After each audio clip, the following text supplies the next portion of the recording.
Mike. What's going on? What's going on, my friend? Would you like to have drinks at 4:30 with us? I'm going to have drinks in about 5 minutes.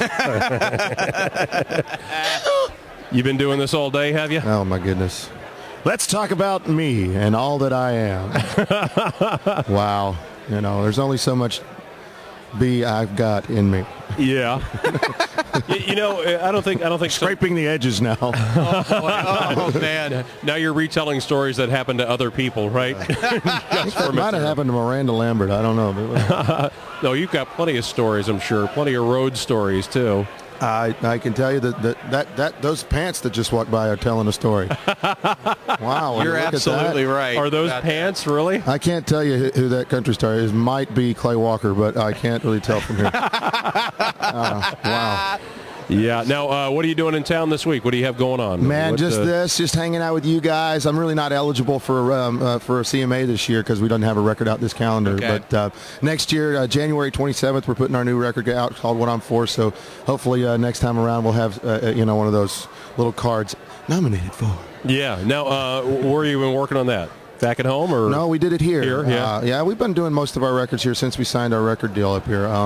But working with Dan Huff on this go around, who did all of Keith Urban stuffs and all of Rascal Flatts, and he's just an incredible guy. You know, he's one of those people that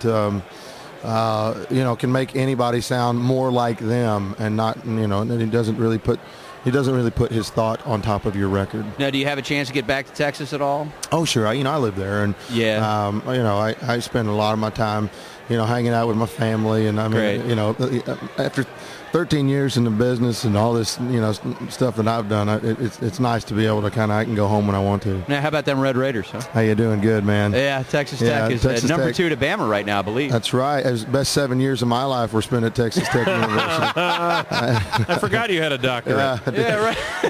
It's not very well known. We sent these guys Bob Knight, remember? Well, I was an engineering physics major, so it was tough, man. And finally I figured out that I wasn't going to do it for a living, so I might as well just graduate with like an arts and sciences who gets the heck out of here degree, and that's what I did. So I happily survived the situation. Very nice. And you've been at it for quite a while in Texas too. And I don't mean this. Texas is like a different country when it comes to the music.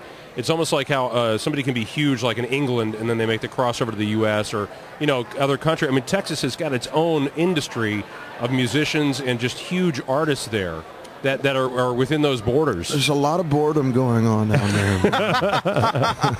It's a lot of space. T. Boone Pickens is building a wind farm. We got nothing else going on. That's it. It's alcohol and cows. So, man, you're right. But everybody's from somewhere is what I always kind of say to that. What would jazz be without New Orleans? What would blues be without Memphis? What would what would rock and roll in the 1990s be without Seattle? I think that things affect country music.